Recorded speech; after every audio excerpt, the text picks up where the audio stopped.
Hello friends, कैसे हैं आप सब। द मैजिक बुक में आपका स्वागत है। दोस्तों, आज हम बात करने वाले हैं श्वेताब गंगवार द्वारा लिखी हुई किताब द रूडेस्ट बुक एवर के बारे में। जी हाँ, श्वेताब गंगवार एक ऑथर, एक यूट्यूबर और एक इन्फ्लुएंसर भी हैं, जिन्होंने the rudest book ever book लिखी है। इस किताब में आपको बहुत कुछ जानने और समझने को मिलने वाला है। तो चलिए ज़्यादा देर न करते हुए इस बुक की समरी की शुरुआत करती हूँ।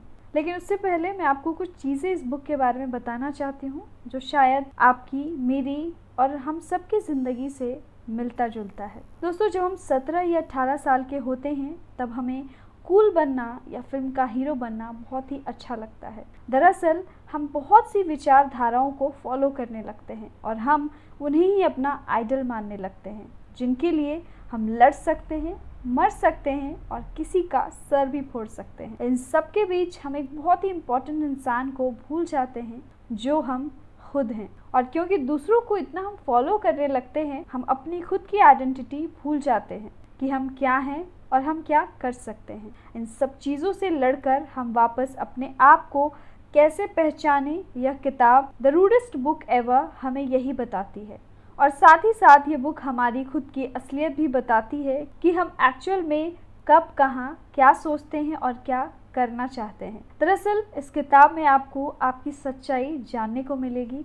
जी हाँ फ्रेंड्स, कभी कभी कुछ चीज़ें ऐसी होती हैं जो शायद हम सभी की लाइफ में बहुत ही कॉमन होता है कि लोग हमारे बारे में क्या सोचते हैं, हम लोगों के बारे में क्या सोचते हैं, कि हम दूसरों को प्रूफ करने के लिए अपनी आइडेंटिटी कैसे भूल जाते हैं। यह किताब हमें सब कुछ बताने वाली है, समझाने वाली है और सिखाने वाली है।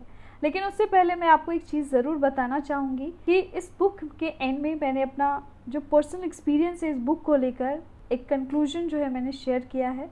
अगर आपको वो सुनना है तो आप प्लीज़ इस वीडियो को ज़रूर पूरा देखें और जानें कि आखिर ये किताब का टाइटल ऐसा क्यों है, आखिर इस किताब के अंदर ऐसा क्या लिखा है जो इस किताब को the rudest book ever title दिया गया है। लेकिन उससे पहले अगर आपको ये वीडियो पसंद आती है तो चैनल को लाइक, शेयर, सब्सक्राइब करना ना भूलें और नोटिफिकेशन के बेल आइकन को भी ज़रूर दबाएं ताकि मेरी आने वाली अपकमिंग वीडियोस की नोटिफिकेशंस आपको सबसे पहले मिल सके। जैसे आपके घर में फ्रिज, टीवी, वॉशिंग मशीन और भी बहुत सारे प्रोडक्ट हैं, ठीक उसी तरह आप भी एक प्रोडक्ट हो जिससे काफ़ी सारी उम्मीदें जुड़ी हुई हैं। जैसे कि आप पढ़ाई करेंगे, पैसे कमाएंगे, जीवन में कामयाब हो जाएंगे, बहुत बड़ा इंसान बनेंगे, शादी करेंगे और पता नहीं क्या क्या। दरअसल बचपन से ही हमारे माता पिता बस यही तो सिखाते हैं कि तुम्हें क्लास में फर्स्ट आना है, बहुत सारे पैसे कमाने हैं, एक अच्छी जॉब लेनी है, एक अच्छी लड़की से शादी करनी है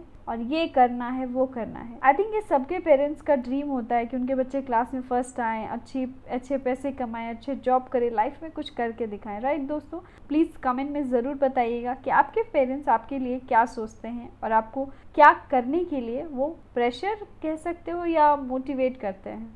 दरअसल ऐसे सोचने वाले लोग दुनिया में बहुत सारे प्रोडक्ट प्रोड्यूस कर रहे हैं जिन्हें बस एक भीड़ में चलाया जाता है। जो सब कर रहे हैं वही कराया जाता है, उन्हें सोचने भी नहीं दिया जाता। एक्चुअली फ्रेंड्स, इट हैपन्स कि हम कुछ करना चाहते हैं, हम कुछ अपने आप में बदलाव लाना चाहते हैं, हम भीड़ में नहीं चलना चाहते। लेकिन जो बचपन से हमें चीज़ें बताई गई हैं वो यही बताया गया है कि पढ़ना है, अगर अच्छे से पढ़ेंगे तो अच्छी जॉब मिलेगी, अच्छे परसेंटेज आएंगे तो अच्छे कॉलेज में एडमिशन होगा, अच्छा रैंक आएगा तो हम बहुत ही अच्छी लाइफ जी सकेंगे, अच्छे जॉब कर सकेंगे, अच्छा पैसा कमा सकेंगे। लेकिन समटाइम्स कभी कभी ये चीज़ें काम नहीं करती हैं। कभी कभी हमें अपने पैशन को भी फॉलो करना चाहिए, क्योंकि मेरा मानना है जिस काम में हमें खुशी नहीं मिलती हमें वो काम नहीं करना चाहिए। क्योंकि जिस काम में आपकी खुशी हो, आप खुश महसूस करें, आप उस वर्क को एंजॉय कर रहे हैं तो ऑटोमेटिकली आप कहीं ना कहीं से मनी ज़रूर जनरेट कर सकते हैं। तो फ्रेंड्स, हमें ये कभी नहीं सिखाया जाता कि कैसे सोचना है, क्योंकि शायद हमारे माता पिता को भी नहीं पता होता कि आखिर सोचना कैसे है। हमारे सपने तो बहुत होते हैं लेकिन उनको अचीव कैसे करना है, ये सोचे कैसे, ये किताब हमें बताती है। कैसे फेलियर को फेस करना है, रिजेक्शन को फेस करना है। तो दोस्तों, यहाँ पे दो तरह के सोचने वाले लोग होते हैं, एक क्या सोचने वाले लोग और दूसरा कैसे सोचने वाले लोग।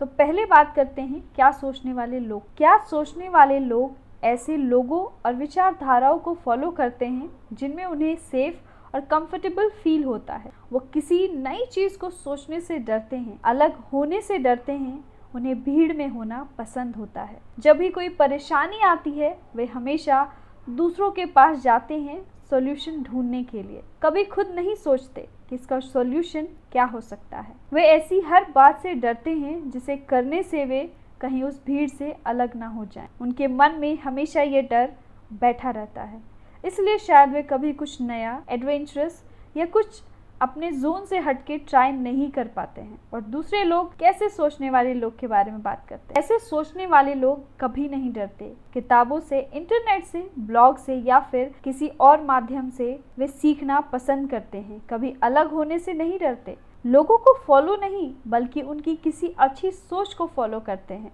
और उसके लिए कभी लड़ते नहीं। वे जानते हैं फेल होना नॉर्मल बात है, रिजेक्शन नॉर्मल बात है, ये जीवन का हिस्सा है। दोस्तों, बचपन में या फिर कभी ना कभी हमने ये ज़रूर सोचा होगा कि कुछ ही लोग स्पेशल होते हैं। कोई भी स्पेशल पैदा नहीं होता दोस्तों, या फिर किसी के कह देने से आप स्पेशल नहीं बन जाते। स्पेशलनेस कमाई जाती है, क्योंकि आप सिर्फ किसी के कह देने से स्पेशल फील करते हैं तो क्या कल वो कहेगा कि आप स्पेशल नहीं हैं तो आप मान लेंगे? द थिंग इज़ दैट कि अगर हम लाइफ में कोई चीज़ ट्राई ही नहीं करेंगे तो हमें कैसे पता चलेगा कि हम क्या चीज़ कर सकते हैं और क्या नहीं कर सकते हैं। अगर आप लाइफ में फेल हो रहे हो, it means you are trying something. अगर आप कोशिश ही नहीं कर रहे तो आपको पता ही नहीं चलेगा कि आप कहाँ गलती कर रहे हो। लाइफ में फेल होना, लूज़र होना कोई बड़ी बात नहीं है, क्योंकि इससे आपको आपकी गलतियों का पता चलता है जिसे आप बेहतर करके अपनी ज़िंदगी में आगे बढ़ते हो। इसलिए फेलियर होना, लूज़र होना एक नॉर्मल सी बात है। अब बात करते हैं रिजेक्शन की। रिजेक्शन जीवन का एक हिस्सा है। यह बात मैं एक बार आपको भी कहना चाहती हूँ और इस बुक में भी लिखी गई है कि रिजेक्शन बिल्कुल नॉर्मल बात है। यह बात आपको समझनी होगी, क्योंकि उससे पता चलता है कि आप कुछ कर रहे हैं, एक जगह ठहरे नहीं हुए। जब आपको कोई जॉब मिलती है या जब आप क्लास में पास हो जाते हो तो आप कभी ये कहते हो कि यार मैं कितना किस्मत वाला हूँ, मुझे ही हमेशा सक्सेस मिलती है? शायद नहीं, बहुत कम ही लोग होते हैं जो ऐसा कहते हैं। लेकिन जब आप रिजेक्ट हो जाते हो तब आप बोलते हो कि मेरी किस्मत कितनी खराब है, मेरे ही साथ हमेशा ऐसा होता है। हम अपने आप को अपनी सोच में सबसे अलग समझते हैं और सोचते हैं कि कोई अनोखा इंसान इस धरती पर पैदा हो गया है, लेकिन ऐसा नहीं है। आप जैसे लाखों करोड़ों इस धरती पर हैं जो जॉब ढूंढ रहे हैं, बहुत सारा पैसा कमाना चाहते हैं और सक्सेस पाना चाहते हैं। बचपन में जब हम किसी लड़की को अपना क्रश बना लेते हैं और उसके बारे में सोचते रहते हैं और जब वो हमारी तरफ एक बार भी नहीं देखती तो हम ये सोच लेते हैं कि शायद हमारे अंदर ही कोई कमी है, तो हम ये सोच लेते हैं कि शायद मेरे अंदर ही कोई कमी है। वो सारा ब्लेम हम अपने ऊपर ले लेते हैं। लेकिन जब कोई हमें रिजेक्ट कर देता है तो हम मन में बोलते ही हैं कि इसको दिखा दूंगा कि इसने कितनी बड़ी भूल की है मुझे रिजेक्ट करके। मैं बहुत अमीर बनूंगा, बहुत पैसा कमाऊंगा, इसके सामने से कार चलाता हुआ जाऊंगा, इससे बड़ा घर ले लूंगा और पता नहीं क्या क्या हमारे दिमाग में आने लगता है कि बस हम ये दिमाग में बिठा लेते हैं कि उसने मुझे रिजेक्ट किया है, इधर बॉय और गर्ल, तो मैं उसे दिखा दूंगा कि मैं क्या हूँ। दरअसल बात ये होती है कि हम उसकी बराबरी करने लगते हैं, जो कि बहुत ही गलत चीज़ है।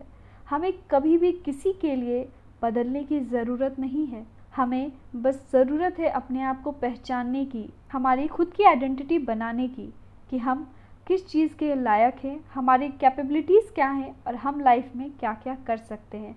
ना कि किसी को दिखाने की, ना कि किसी को प्रूफ करने की कि उसको दिखाने के लिए कि हम ये कर सकते हैं, हम वो कर सकते हैं, भले हम उसको करने में खुशी महसूस ना करें। तो ऐसा काम बिल्कुल भी मत कीजिए जिसमें आपकी खुशी ना हो। दोस्तों, आप हमेशा एक चीज़ याद रखिए, ऐसा मैं भी कह रही हूँ और इस किताब में भी लिखा हुआ है, हर किसी को एक टाइम पे खुश नहीं रख सकते। इसलिए आपकी खुशी जिसमें है, आप खुद किस चीज़ में कंफर्टेबल महसूस कर रहे हैं, आप वही चीज़ कीजिए। बस किसी को प्रूफ करने के चक्कर में कभी भी वो चीज़ ना करें जिसमें आपकी खुशी ना हो। अब हम बात करते हैं लोगों के बारे में। यस, जो एक कोट है ना, लोग क्या कहेंगे, हम लोगों के बारे में बहुत ज़्यादा सोचते हैं।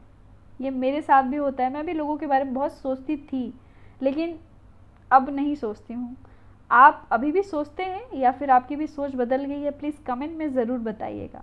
तो हम बात करते हैं लोग कैसे होते हैं। अगर आपके सामने एक शेर आ जाए तो आप क्या करेंगे? आप वहाँ से भागने की कोशिश करेंगे, अपने आप को बचाने की कोशिश करेंगे। लेकिन जब आप एक छोटे से पपी को देखेंगे तो आप झट से उसके पास भाग कर जाएंगे और उसे अपनी गोद में ले लेंगे और उसके साथ खेलने लगेंगे। ऐसा क्यों? क्योंकि आपको पता है कि शेर इंसानों को मार सकता है लेकिन पपी नहीं। लेकिन ये बात आपको पता कहाँ से चली? सवाल यही है। शायद आपने डिस्कवरी चैनल पर या किसी मूवी में देखा होगा या कहीं पढ़ा होगा या किसी से सुना होगा कि शेर इंसानों को भी आसानी से मार सकता है। लेकिन लोगों का क्या? क्या लोगों के बारे में डेटा मौजूद है? क्या उनके बारे में किसी डिस्कवरी चैनल या मूवी में बताया जाता है कि आखिर लोग कैसे होते हैं? नहीं। जो आपको पसंद करते हैं उनको आप अच्छा कहते हैं और जो आपको पसंद नहीं करते आप उन्हें बुरा कहते हैं। लेकिन ऐसा हो सकता है कि जिन्हें आप अच्छा कहते हैं वह दूसरों के लिए बुरे हों और जिन्हें आप बुरा कहते हैं वो दूसरों के लिए अच्छे हों। तो क्या लोग अच्छे, बुरे, कॉम्प्लिकेटेड या कैसे होते हैं? दोस्तों, अगर हम लोगों को किसी एक पर्टिकुलर कैटेगरी में रखें तो ये सही नहीं होगा, क्योंकि सभी लोग अच्छे हों या सभी लोग बेकार हों ऐसा तो नहीं हो सकता। तो इसलिए ऑथर ने सभी लोगों के लिए एक शब्द बताया है, अजीब। जी हाँ, अजीब होते हैं लोग। ऐसा बोलने से आप किसी भी इंसान के बारे में कुछ भी पहले से मानसिकता नहीं बना रहे हैं। दोस्तों, एक कहावत है ना, डोंट जज book by its cover. Something इसी टाइप का एक कोट है जो मैंने भी सुना है और आप लोगों ने भी ज़रूर सुना होगा कि किसी भी किताब को हम उसके कवर से जज नहीं कर सकते। सेम हम लोगों को एक बार मिलकर या फिर हम एक बार बस देखकर हम जज नहीं कर सकते या नहीं करना चाहिए कि वो इंसान ऐसा होगा, वो वैसा होगा। हमें ऐसा परसेप्शन ही नहीं बनाना चाहिए जब तक आपके पास उसके बारे में कोई प्रॉपर डिटेल ना हो, प्रॉपर रिसर्च ना हो, प्रॉपर डेटा ना हो या फिर आप उसे पर्सनली नहीं जानते हो। कभी भी किसी इंसान के फर्स्ट लुक पर पहले से ही अपनी मानसिकता मत बनाइए। क्या पता पहली मुलाकात में वे आपको अपना रियल डेटा ना दे, आपसे प्यारी प्यारी बातें करे, आपके सामने अच्छा बनने का ढोंग करे। कुछ भी हो सकता है।